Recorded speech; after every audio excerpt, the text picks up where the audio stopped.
जय गुरुदेव।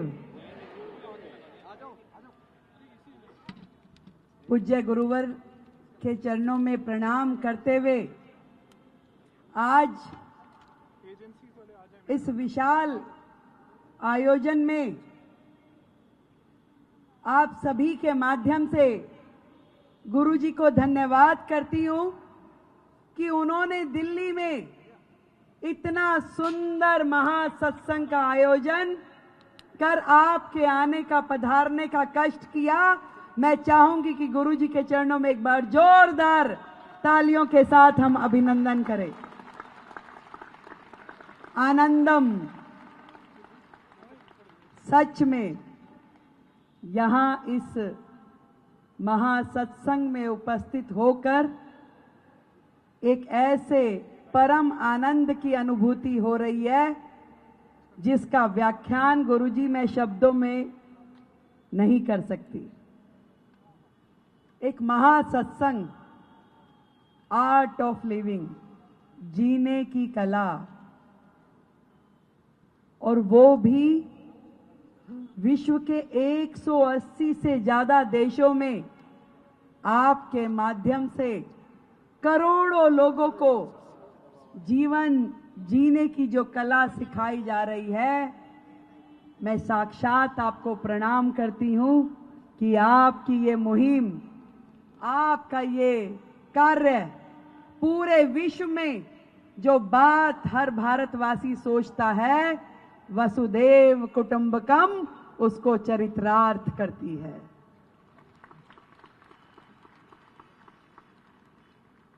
मुझे ध्यान है गुरुजी, जब आपके माध्यम से हजारों आर्ट ऑफ लिविंग के वॉलंटियर्स ने यमुना घाट पे सफाई का कार्यक्रम लिया, जिसमें हजारों ट्रक कूड़ा निकाला गया, वो आपकी मुहिम इस दिल्ली में इस बार बदलाव की कारण बनी। वो यमुना मैया जिसको आपने स्वच्छ करने का मुहिम उठाया, आज दिल्ली में बहुत बड़े पैमाने पे झाड़ू लग गई।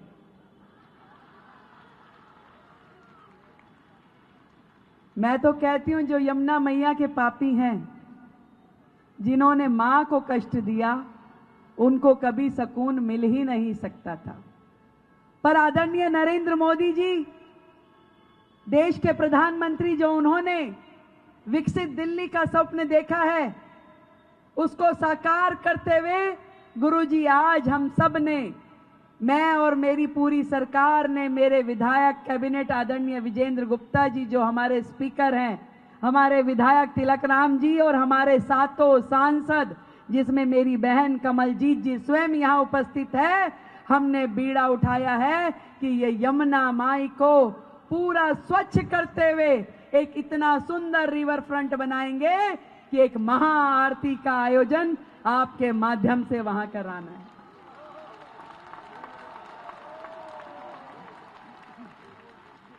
ऐसा ही या इससे भी बहुत बड़ा आनंदम महासत्संग वहां आयोजित हो, वो दिन जल्दी आएगा गुरुजी, और मैं स्वयं आपको निमंत्रण देने आऊंगी।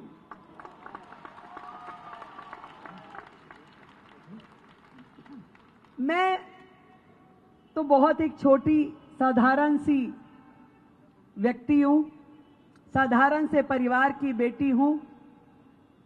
मुझे नहीं मालूम कि ब्रह्मांड में ऐसा क्या घटना घटी या क्या सोचा ईश्वर ने कि मुझे दिल्ली, जो देश की राजधानी है, इसकी जिम्मेवारी दी गई।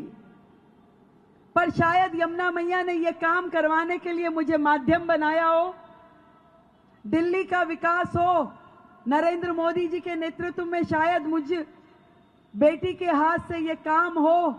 कई बार कहते हैं ना, किसी काम के लिए हाथ लगवाते हैं कि भी इनका हाथ लगवा लो, तो शायद वो सौभाग्यशाली व्यक्ति मैं हूं कि जिसके माध्यम से दिल्ली का एक नए अध्याय का शुभारंभ हो।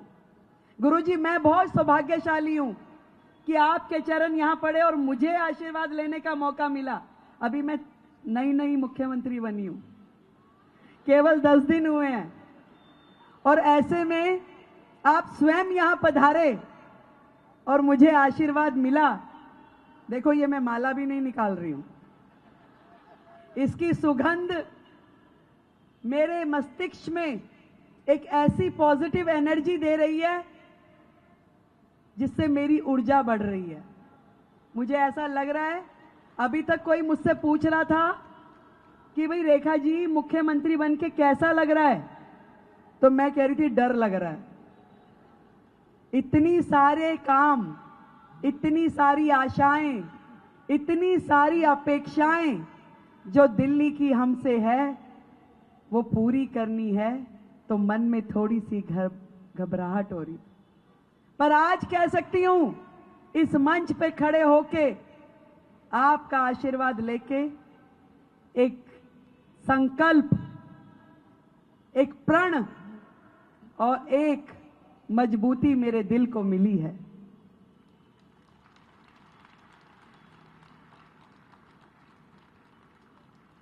मैंने अपने जीवन में एक तो अच्छा काम किया है कि मैंने जब आर्ट ऑफ लिविंग का एक ध्यान का सेशन पूरा अटेंड किया परिवार के साथ। आदरणीय तिलक टक्कर जी यहाँ हैं, वो वहाँ थे। आदरणीय संदीप भाई उपल जी, हमारे आशीष सप्रा जी, आप सबके सानिध्य में मैंने जब वो ध्यान का कार्यक्रम किया तो मुझे सच में ये लगा कि जीवन में सबसे महत्वपूर्ण यही है। और मेरा तो ये विश्वास है कि यदि सामाजिक जीवन जीना है तो आर्ट ऑफ लिविंग से जुड़े रहना बहुत जरूरी है। आज 140 करोड़ का ये देश अपने आप यूं ही नहीं चल सकता जबकि उसे आर्ट ऑफ लिविंग के आध्यात्म ज्ञान से जोड़ा ना जाए। आपने तो करोड़ों जिंदगियों को जीवन जीने की कला सिखाई है, परंतु हर भारतवासी यदि इस कला से जुड़ जाए, मन में अध्यात्म को धारण कर ले, तो ये जो समाज हिंसा युक्त है या ये जो मन जो तनाव युक्त है, ये खत्म हो जाए। जब तनाव खत्म हो जाएगा, जब राग द्वेष जैसे भाव हमारे अंदर से निकल जाएंगे, तो सचमुच एक नए समाज का निर्माण होगा, जहां ना हिंसा होगी, ना तकलीफ होगी, ना नफरत होगी, और 140 करोड़ लोग भी एक दूसरे का हाथ पकड़ के चलना शुरू कर देंगे, तो हमारा ये देश न जाने कितने कदम आगे बढ़ जाएगा। मुख्यमंत्री की जिम्मेवारी लेने के लिए जब मैं आदरणीय प्रधानमंत्री जी से मिलने गई, बहुत सारी बातें उन्होंने मुझसे की, और जब उन्होंने मुझसे पूछा कि भी रेखा ये और कुछ बात और कुछ पूछना है, मैं कहा सर ये बताओ आपके चेहरे पे ये तेज कैसे रहता है, आप 24/7 कैसे काम करते हैं। इतने सालों के सामाजिक जीवन में आपने एक दिन की भी छुट्टी नहीं की। आपको मैंने कभी किसी मंच पे सुस्ताते हुए नहीं देखा, आपकी आंखों में मैंने कभी नींद भरी हुई नहीं देखी, कभी झपकी नहीं देखी, जबकि आप 24 घंटे में से 20-20 घंटे काम करते हो। मुझे ये गुण बता दो कि थोड़ा सा उसमें से मुझे भी कुछ ज्ञान आ जाए। तब उन्होंने वो बात कही जिसका आचरण आप पूरे विश्व में फैला रहे हैं। उन्होंने कहा कि रेखा अध्यात्म बहुत जरूरी है, योग बहुत जरूरी है, अपनी इंद्रियों पे कंट्रोल जरूरी है। जब ये सारी चीजों को आप जीवन में आत्मसात कर लेते हैं तो आपका जीवन अपने आप चलने लगता है। और उनका दिया हुआ वो ज्ञान और आपका दिखाया हुआ मार्गदर्शन जीवन में मैं भी अपने अंदर उतार पाऊं, उसे ग्रहण कर पाऊं, तो शायद दिल्ली की और बेहतर सेवा कर सकूंगी। आज इस महासत्संग में उपस्थित होकर मैंने सभी भक्तों के चेहरों पे जो भाव देखा, गुरुजी आप तो आगे आगे चल रहे थे, मैं आपके पीछे पीछे चलते हुए सभी भक्तों के चेहरों पे भाव देख रही थी। किसी के चेहरे पे इतनी सुंदर मुस्कुराहट थी, किसी की आंखों में आंसू थे, किसी की आंखें कुछ बोल रही थी। इतना स्नेह, इतना प्रेम आपसे सब लोग करते हैं क्योंकि आप इनके जीवन की धुरी हो। इनके जीवन को आपने उस मार्ग पे दिया जिसमें आज वो सुख से जी पा रहे हैं।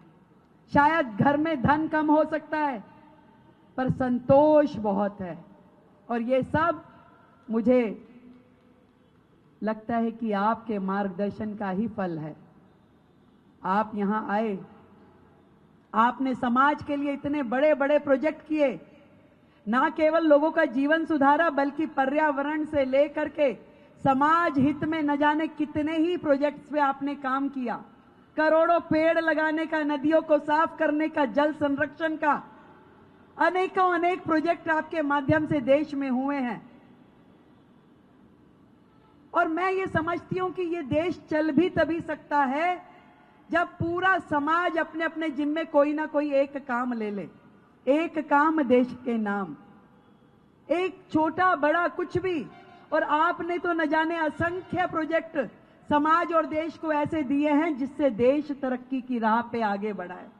और आप जैसे हर हाथ खड़ा हो जाए, हर पांव चल पड़े, तो निश्चित रूप में भारत को विश्व गुरु बनने से कोई नहीं रोक सकता।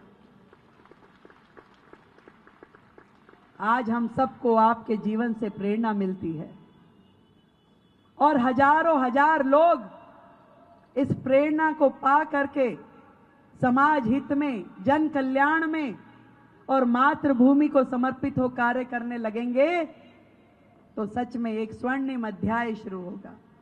मैं आज इस मंच से आपको फिर से कोटि कोटि प्रणाम करती हूं कि आपने जो आशीर्वाद हम सबको दिया। मुझे आप थोड़ा सा ज्यादा देना गुरुजी, मुझे ज्यादा जरूरत है। भाई ज्यादा जरूरत है, गलत नहीं कह रही, अब जिम्मेवारी ज्यादा है ना। तो गुरुजी आपको बहुत बहुत प्रणाम, आपका आशीर्वाद मिला और ईश्वर की मुझ पे कृपा रहे। मैं आर्ट ऑफ लिविंग परिवार से इसी प्रकार जुड़ी रहूं और जो संकल्प हमने लिया है विकसित दिल्ली का, यमुना मां को साफ करने का, पूरे शहर को सुंदर बनाने का, इसमें मैं सफलता पा सकूं, ऐसा मुझे आशीर्वाद दीजिए। एक बार फिर से आप सबको, उपस्थित सभी दिल्ली वासियों को बहुत धन्यवाद देना चाहती हूं कि आप सब ने मिलकर के दिल्ली में जो आशीर्वाद हमें दिया, आदरणीय मोदी जी के नेतृत्व को दिया, उसके लिए आप सबको कोटि कोटि धन्यवाद। और आपकी आशाओं पे खरी उतरूं ऐसा आपको विश्वास दिलाती हूं। आप सबको बहुत बहुत प्रणाम। भारत माता की, भारत माता की बहुत बहुत धन्यवाद।